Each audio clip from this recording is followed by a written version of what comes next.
Isang panukala ho ngayon na magdaos ng snap election dito po sa ating bansa at ang lahat po na ay magre-resign mula po sa Pangulo, Vice President, mga senador at kongresista.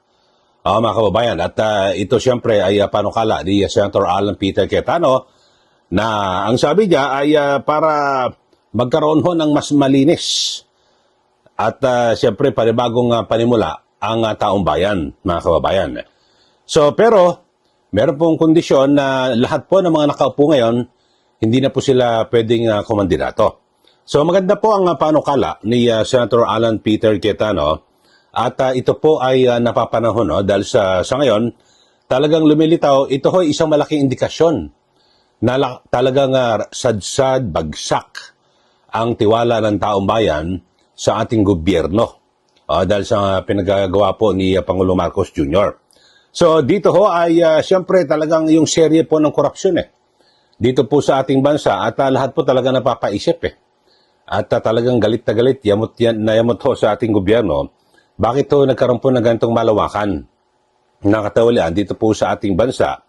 At ang matindi ho yung mga sangkot po sa katiwalian, sila po ang nagmamalinis. Kayo ho, ano masasabi nyo ho rito mga kababayan?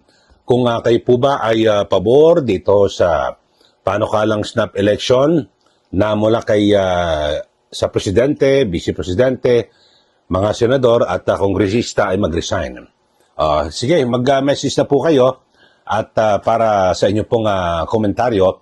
At huwag niyo rin po kalimutan na i-like at i-share. Yung mga bago lang po sa ating channel, mag-subscribe na po kayo. Pero ako ho, ito ho ang aking pananaw. Hindi pwede ho ito. May problema tayo sa COMELEC.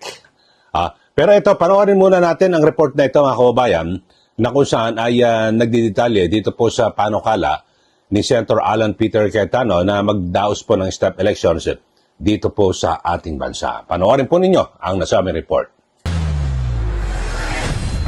Dapat umanong mag-resign ang matataas na opisyal ng pamahalaan mula presidente hanggang sa mga kongresista. Yan ang minumungkahi ni Senator Alan Peter Cayetano sa gitna ng mga pagdinig patungkol sa korupsyon sa pamahalaan. Ayon kay Senator Cayetano, snap elections umano ang solusyon para daw walang drama, walang excuses at walang recycling, kundi isang clean slate para raw sa mga Pilipino. Imbis daw na people power, sakripisyo dapat ang gawin ng mga public servant. O yan ho, napanood nyo ho, mga kababayan. At maganda ho, napapanahon, parang masarap po pakinggan, na lahat. Para kasi sa ngayon, maraming po nag-away-away ang mga Pilipino, nagkakawatak-watak ho, may mga Marcos, may mga Duterte, may mga Dilawan, Pinklawan, makakaliwa, so lahat ho mga kababayan.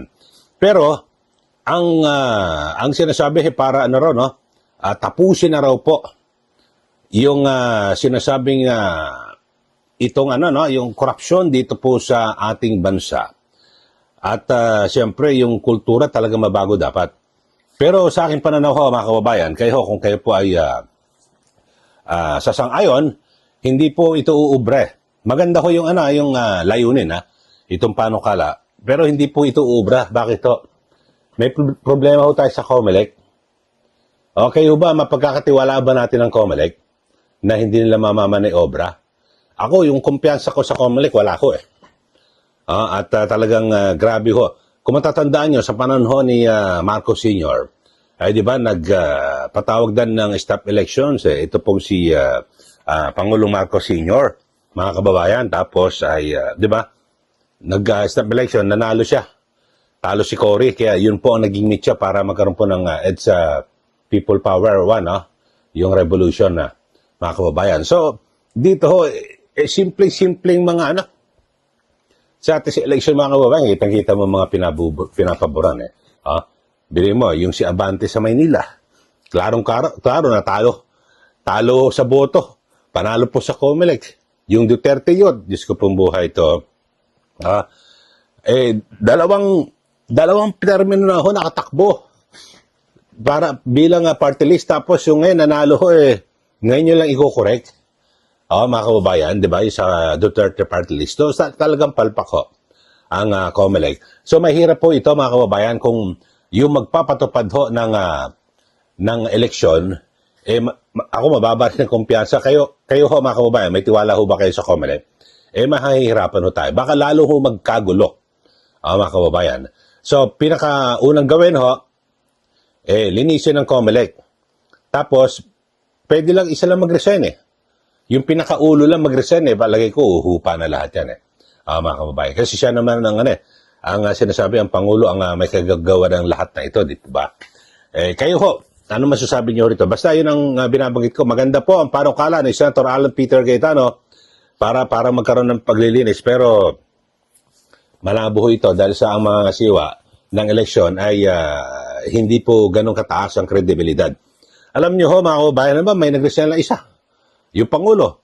Tapos ang susunod presidente ay yung Vice President kasi yun po nasa konstitusyon Kailangan sundin po natin ang ating saligang batas, mga kababayan. Tapos, kung gusto niyo ho talaga na tumino po ang bayan, ipatupad niyo na po yung sa anti-dynasty.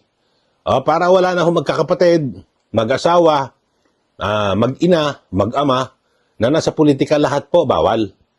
Dapat bawat isang pamilya, isa lang ho ang nasa gobyerno. Yun ho, titinuho po yung ating pamahalaan. Tapos, pag may na-involve ho sa katiwalian ng isang opisyal ng gobyerno na talagang napatunayang nagkasala, kulong kagad at ibalik ko ang bitay. Mas maganda ho, bitay. Di po ba? Kita niyo sa China, dating mataas sa opisyal minister, na-involve sa katiwalaan, bitay. Ganyan ho sana, mga kababayan. Okay, sige, kayo ho, magbigay na po kayo ng comment. Ako ho, pabor ko dito sa ideya. Pero may duda ako na ma-implemento ng maayos dahil sa wala akong tiwala sa COMELEC. Kayo ho, bahala. Okay, so maraming salamat po muli mga kababayan. At subscribe na po sa mga bago lang po sa ating channel at patuloy kayong sumubaybay dito po sa ating palatuntunan. Maraming salamat muli. Ito po si Ka Eli. Magandang araw po sa ating lahat.